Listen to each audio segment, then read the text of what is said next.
The history of heavy.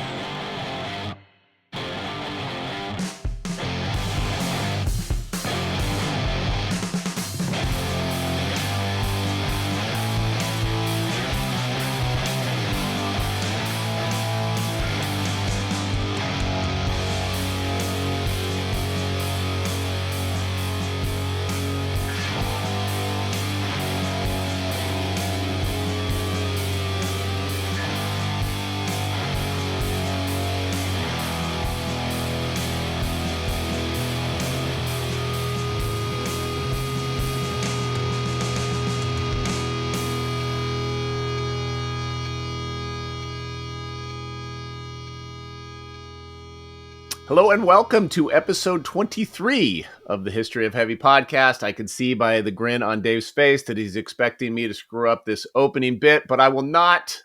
This is the show that traces the chronology of heavy music across genres, song by song. I am your co-host, Michael Huntsman, along with my other co-host, San Francisco, California, Big Dave Lieberman. That's Dave right there. Wow. Hello, Dave. I don't know. I didn't think you could even see me because I'm out of uniform today. You are. You're looking looking very Northern California. Let's put it that way. Yeah. I've got my NorCal startup uniform on, so You look we'll go good. with that. Congratulations on your daughter's middle school, junior high school, whatever it's called these days, graduation. That's a big moment. Yeah, they call it a promotion. Oh, She's been promoted to high school. Promotion. Yeah. Well, that's great, man. Congrats. Yeah, it was good time. And I will give the one shameless proud father moment. She got straight A's 3 years in a row, got to wear the honors braid. And it's notable because she did it all on her own. Both my wife and I are like, listen, grades aren't everything. Like I went to a trade school. You can go to trade school, you can have a gap year, whatever. She's like, no, I'm doing it. So not only like did she get the straight A's, not only without our pressure, but like against our pulling her down. Right? Like Yeah. we were holding her back. Right. Well, look, kids are always going to rebel, and so she's taken the opposite path. But she gets her smarts from somewhere, which is why you, my friend, are the guy that does the cultural corner every week, which we will get to in a moment. But first, just to tee it up a little bit, this episode is following two very long conversations about two very important bands in the chronology of heavy. Last week we talked about the Stooges. And in episode 21, we talked about Black Sabbath. And we've had a series of big, important bands, right? Just over the course of the show. Zeppelin and the Stones and the Beatles and the Kinks and big name, important bands. And I wanted to stray, if you will, a little bit, pun intended. Yes, well done. off the beaten path. Just a little bit from some of the behemoth bands that we've been talking about to get into a little bit of the nooks and crannies of heavy around this early 70s period. And that begins tonight with the band Stray, a band not a lot of people have heard of. I had not heard of for a very long time until relatively recently, but this song in particular I thought would be an interesting conversation to have as it relates to what is defined as heavy and what was happening in kind of the hard rock heavy arena again around the early 1970s period. So we'll get into that song in a moment.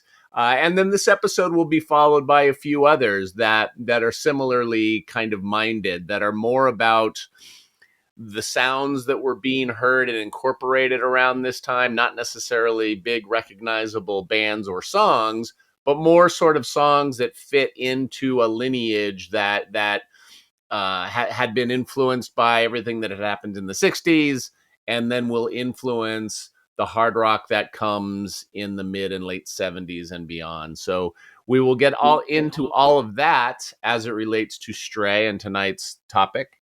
But before we do that, we've got to set the aforementioned context. And Dave, that means you need to tell us about what was going on in the 1970s via your cultural corner. So what do you got for us tonight?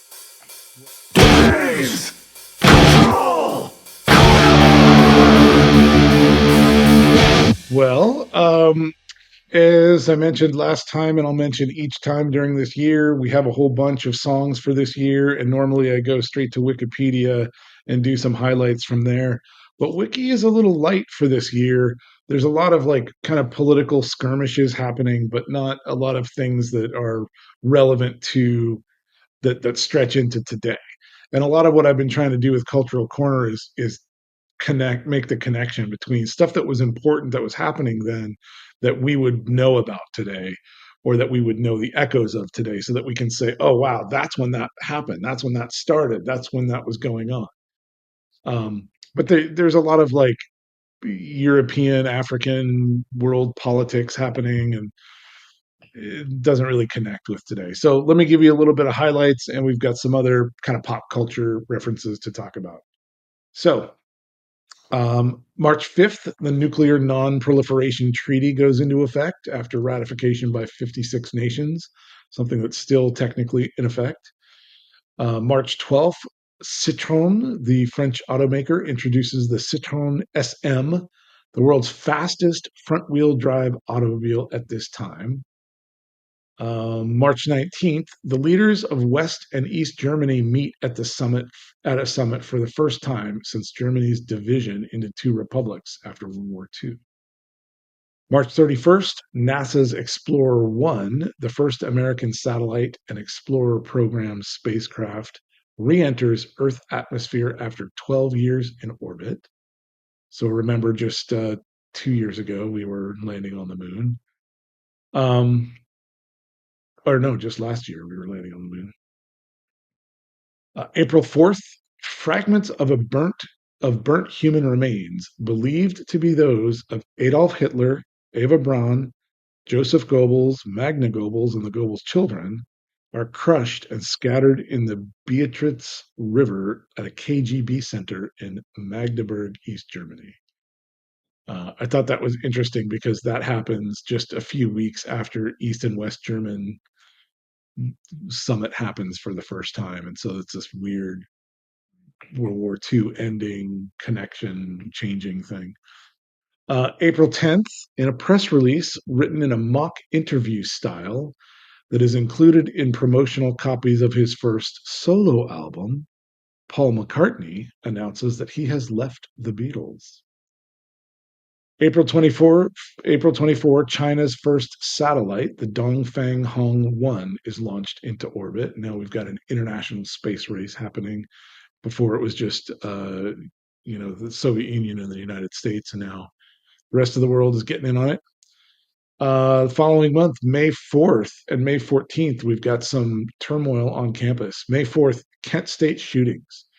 4 students at Kent State University in Ohio are killed and 9 wounded by Ohio National Guardsmen at a protest against the U.S. incursion into Cambodia. And May 14th, Jackson State killings. In the second day of violent demonstrations at Jackson State University in Jackson, Mississippi, state law enforcement officers fire into the demonstrators, killing 2 and injuring 12. So we've got still turmoil from the 60s. We still have a lot of political stuff, echoes of World War II that are still touching, people's daily lives, and the space race is on. Elsewhere in pop culture, the Best Picture and Best Leading Actor both went to Patton and George C. Scott, who refused to accept the nomination and the award because he did not feel himself to be in any competition with other actors. And of course, last week I mentioned that the Record of the Year, Album of the Year, and Song of the Year all went to Bridge Over Troubled Water by Simon and Garfunkel. I thought I would mention some other notable bands that were formed in 1970. Aerosmith, Derek and the Dominos, the Doobie Brothers, Earth, Wind and Fire, Electric Light Orchestra, ELO, Elton John Band, and Emerson, Lake and Palmer, ELP. ELO and ELP come out in the same year. That's interesting. The JBs, James Brown's famous backup band, who is amazing and one of my favorites. Queen shows up on the scene. And maybe a little non sequitur here, the Rance Allen Group. I don't know how many people are familiar with the Rance Allen group, but I first saw the Rance Allen group in a performance on Wattstacks, um, and was blown away by this performance. And I fell into a little deep dive. And the Rance Allen singers, and Rance Allen is really largely a gospel organization. They do a lot of gospel stuff and have tons of music. But this one particular performance at the Wattstacks documentary film was where I saw it, is just, I found very powerful, super groovy. It's this trio. It's got that heavy bass that we like. Um, so it gets a bit of an honorable mention here on my list. So that's a bit of the cultural context for another piece of 1970. We're going to touch on 1970 cultural moments throughout the next few songs, so I can't give it all away in one episode. So Yeah. we'll leave it there. Well, thanks. Really interesting how so much of what you are talking about in the cultural corner, so much of what's happening in the news, and I think will continue into the 70s as we get deeper into the 70s, is sort of this shadow of the 60s. So many of the big events, the Vietnam War and the space race and all of these things kind of begin in the 60s, and then they sort of are seeping into the 70s, and the 70s it's sort of feeling like a somehow less consequential than the 60s.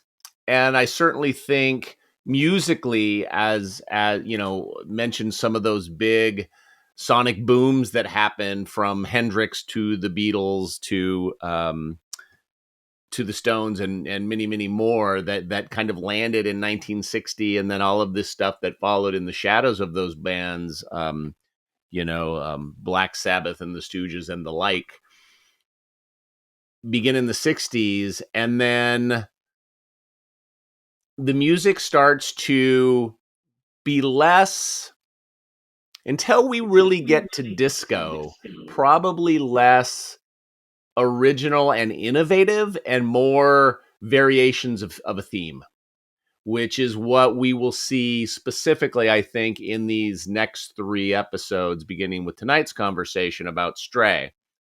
Very prophetic. This is going to be something that I want to talk about after you introduce the band and the song. Good. Yeah. I think they're all bringing their own little flavor, but I'm not sure how they're certainly not the massive, against boom that a lot of those bands were, but let's give them their due. And tonight we're talking about Stray. Stray are not were, Stray are a 5-piece English hard rock band that formed in London in 1966. They signed to Sanctuary Records and released their self-titled debut album in 1970. The album's lead single and the topic of tonight's conversation, All in Your Mind, generated moderate radio play but never broke through in any kind of big mainstream commercial way. This would be a theme for the band, as they would go on to release 6 more studio albums before breaking up in 1977 without ever enjoying any kind of significant commercial success. In 1995, flashing forward, Iron Maiden, of all people, released a cover of this song, All in Your Mind, on the reissue of their 1990 album, No Prayer for the Dying. It was sort of part of this bonus discs album, re-release album. And then in 2003, a reunited Stray opened for Iron Maiden on several European dates. And Stray have been touring as a legacy act on and off ever since. So that is the context for Stray. There is not a whole lot to talk about around the history of this band. None of the members did anything majorly significant before or after. One other kind of interesting, notable thing about them is they were managed for a period of time by one of the Cray brothers. The Cray brothers are this famous gangster London duo who movies and things have been made about, books have been written about for many years. They were sort of these London street toughs that turned into kind of local gangsters of some notoriety. One of those brothers was involved in Stray, so that's kind of interesting. Interesting. But other than that, Stray was just kind of another one of these hard rock bands that was around in the 1970s and made some records and never became super famous. I discovered Stray completely by accident. I read a book last year or the year before last called "They Just Seem a Little Weird." A book written by a guy named Doug Broad or Brode, Brod. Uh, the book is about four bands in the 70s, three of which made a major impact, those being Kiss, Aerosmith, and Cheap Trick, and a fourth band called Stars that was in the circle of Kiss, Aerosmith, and Cheap Trick, but never amounted to any kind of fame.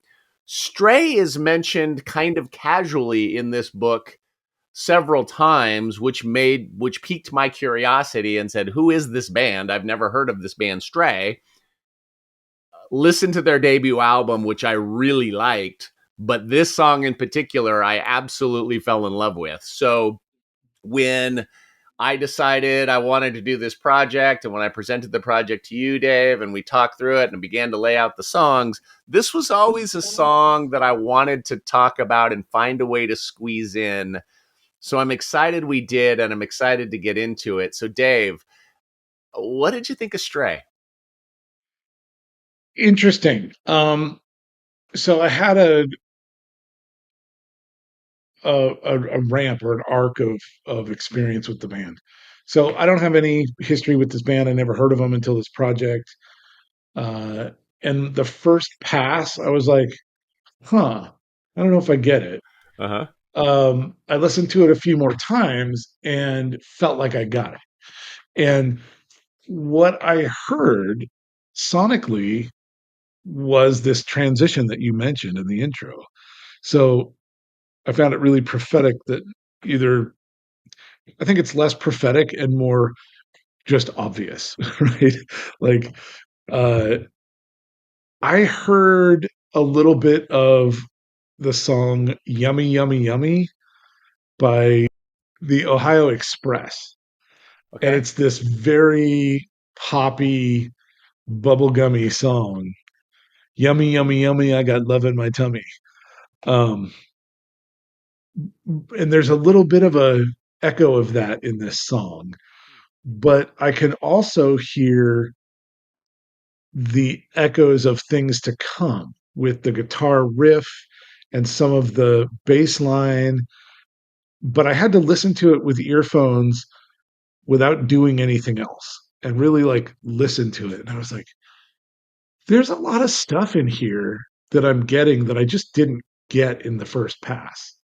It was produced enough and it was approachable enough that I just missed it.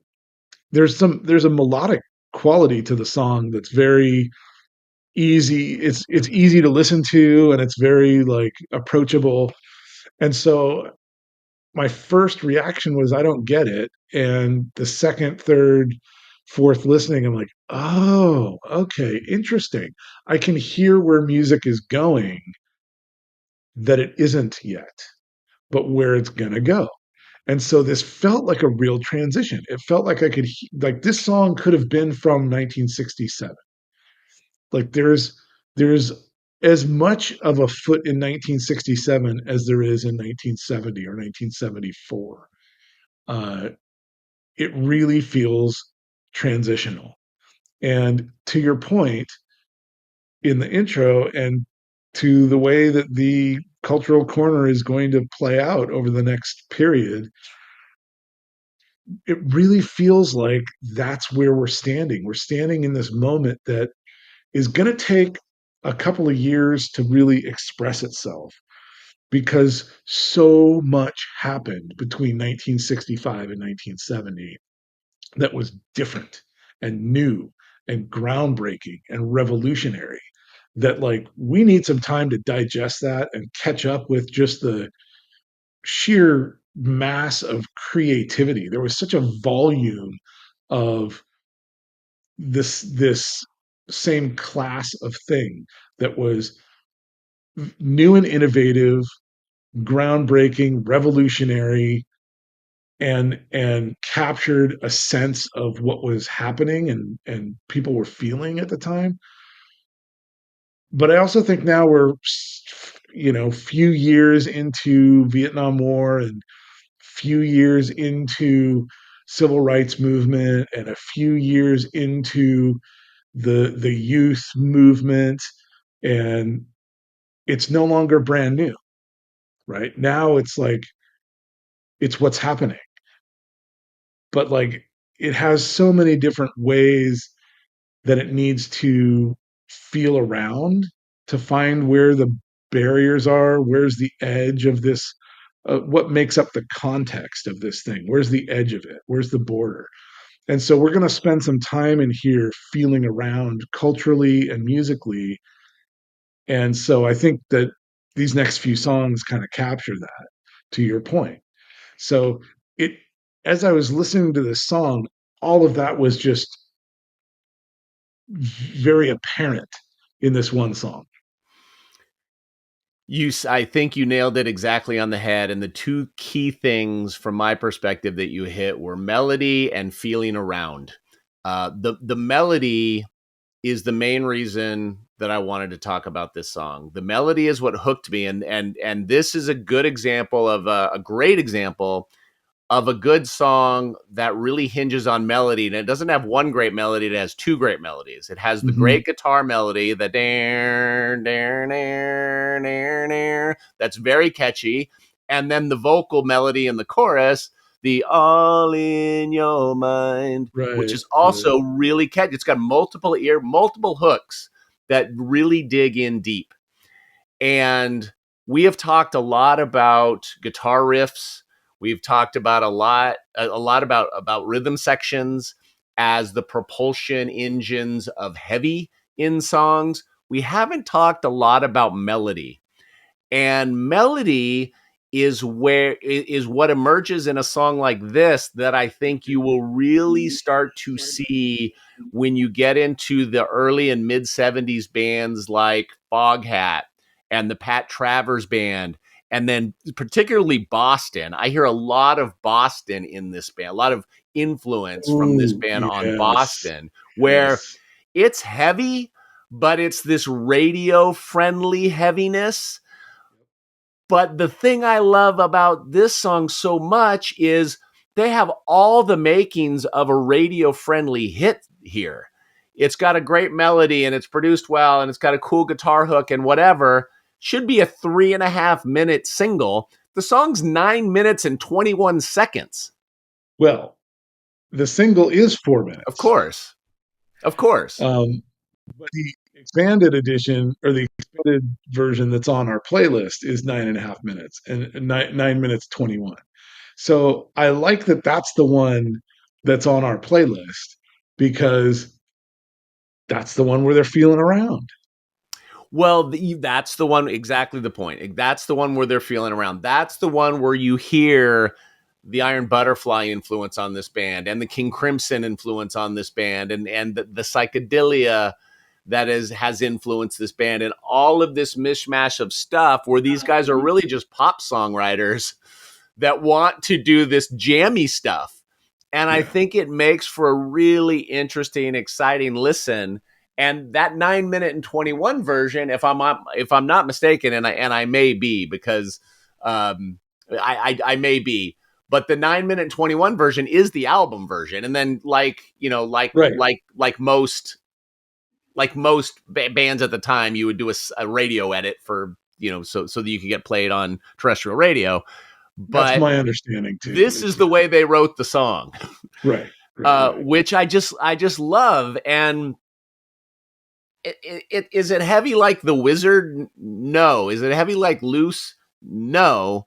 But it's certainly a signal of the heavy that is to come in the 70s, be it Ted Nugent or I mean, Deep Purple's a different animal, but lots of those bands that would be filling up outdoor, festivals, daytime festivals during the 1970s sound kind of like this. Hmm. I think on that thread, this is a part of our conversation where we've been talking about these sort of fundamental bands that lead to these very specific genres that really dig deep into heaviness. But as you mentioned, the sounds that would be coming, that would be popular and heavy, are this is sort of diversion, the divergent moment of popular and heavy, right? Right. There's kind of this heaviness we've been talking about that wasn't always the pop, and there was a few exceptions in our conversation, and they had some pop success, but they wouldn't be really considered pop, right? But there's now going to be this marriage between pop and heavy in bands like Boston, Hmm. and I think this is where we start to see that schism. And I think we could have picked other bands that represent this too, but I love that we're talking about a band that is unknown or less known as the example. So, Yeah, I love that Stray is, and the whole record's good. This I really like this whole record. This song is clearly to me the stand up. But I love that they're trying to do both. They're trying to have their cake and eat. They are writing pop radio hooks and really catchy tunes, but they're also, no, we're going to do the weird psychedelic breakdown and we're going to get jammy and we're going to let the bass player go a little nuts. And, they sort of, they want to play and they want to write good songs too. And I just love that kind of music, whether it's, jazz or pop rock or lighter punk is that's a fun energy. And this song, I don't know, it just, there's something about it that you sort of hinted at it when you talked about how it could have come out in 1965. It's one of those songs, and you've said this a few times about songs that you didn't necessarily know, and maybe it's your notion of old new stock or new old stock, which is, as soon as I heard this song, I thought I knew it, but I didn't. Um, mm-hmm, and it mm-hmm, puts it out of time and place in a really cool way. mm-hmm. You can't exactly pinpoint it. You think you know it, but you don't. And it's just it really resonates with me. And it's funny to hear the Maiden cover, which just doesn't, it's Bruce Dickinson singing, and it just does not work. Like, it's just such a different thing. And I love Interesting. Iron Maiden, but it is a really different thing. And it's that whatever that is, whether it's the psychedelic energy or the real pop leanings, whatever it is, Maiden can't get it. Maybe Cheap Trick covering this song, but then Cheap Trick couldn't do the noodly part. It's like they're kind of in this weird Well, and ether. that's the point. They really have a foot in different worlds, different Yeah, genres, different times, different sounds. And so the stuff that would come after them that's like them is like them, right? It's not them. right, It's influenced by them, and it's got underpinnings, but it's not a repetition. It's not a clone of them. right.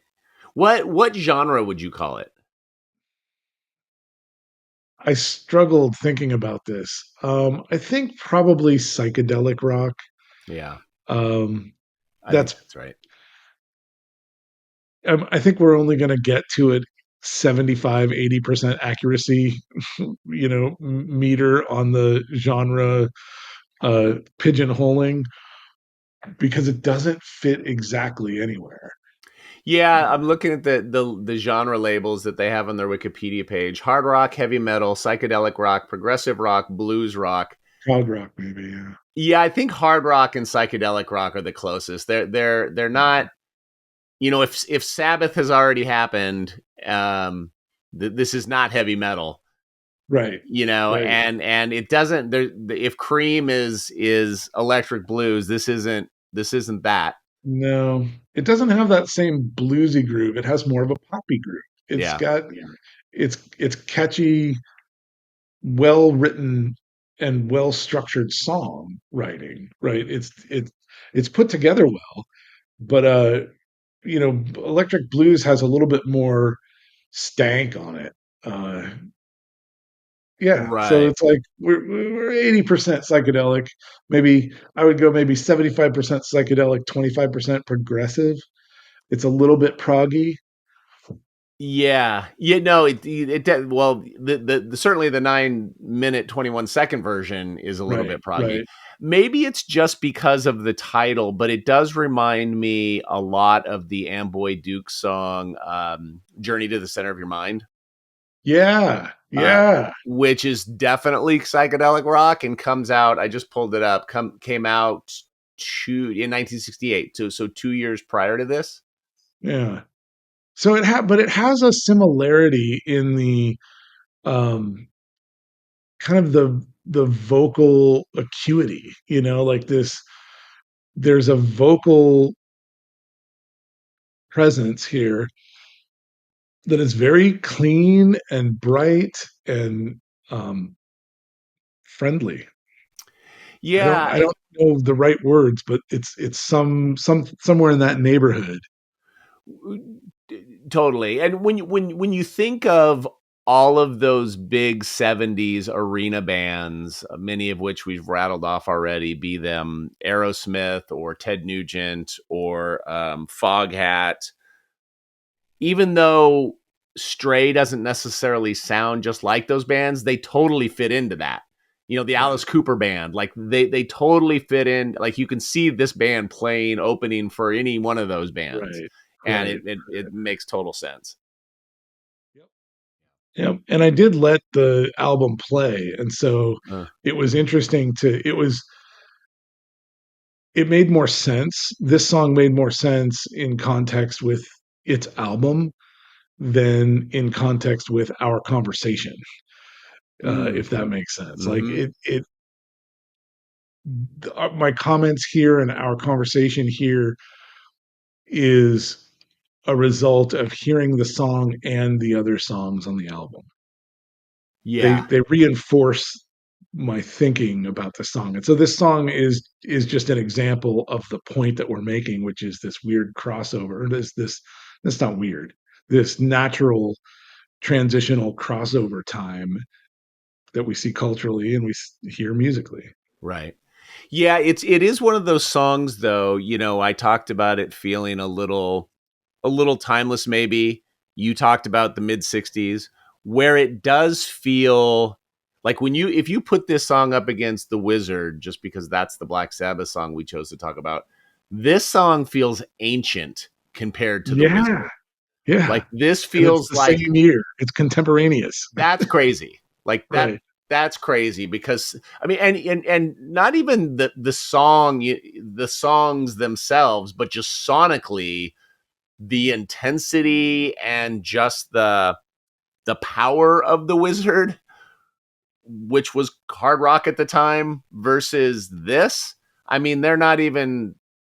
I mean, they're completely different animals. Not that one is competing with the other, but they just sound of completely different times. Right. Right. And I think it's fun to think about it in that context where the 60s have built this foundation and Sabbath is like putting a ladder and climbing up in altitude and Stray is like putting a subfloor down, Mm-hmm. right? They're like really still here on this foundation. Sabbath is going in a different direction.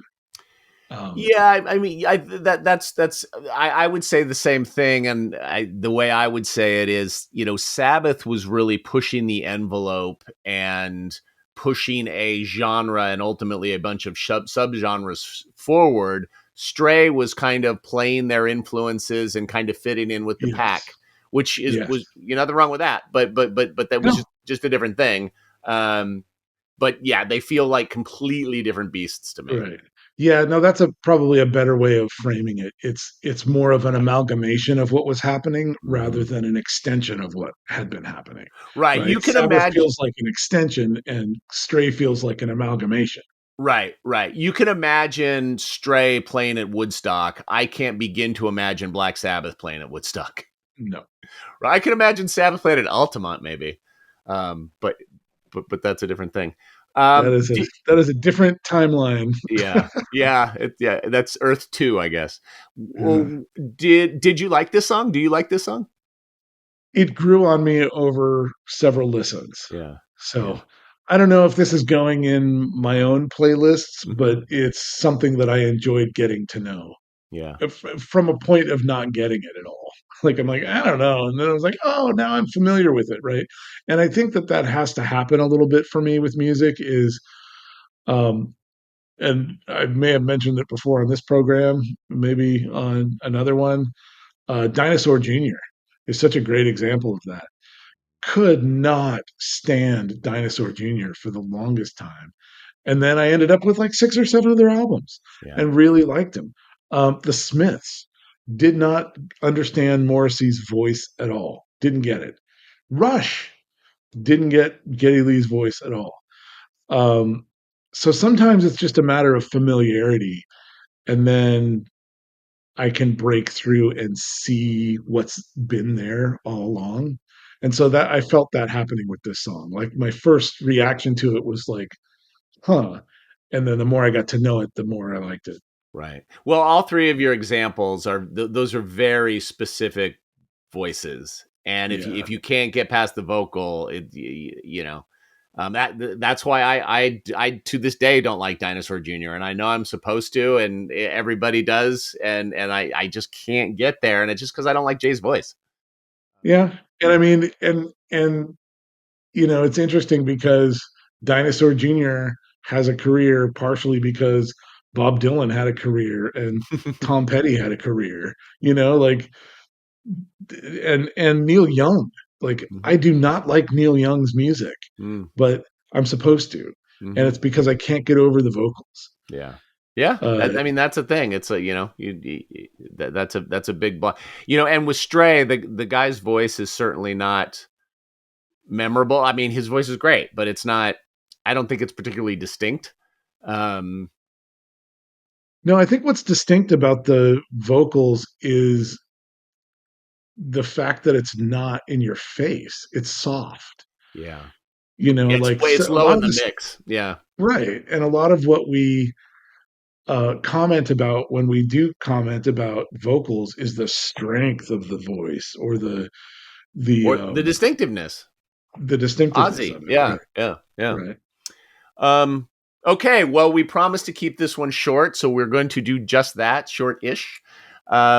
We would be remiss if we didn't talk song v song. I don't think there's going to be any dramatic upsets tonight, but every week we pit our current champion song against tonight's topic of conversation. My current champion is the Stooges' Loose from last week, episode 22, and Dave's is Led Zeppelin's Classic Dazed and Confused from episode 16. Dave, I don't imagine Stray is going anywhere near Zeppelin.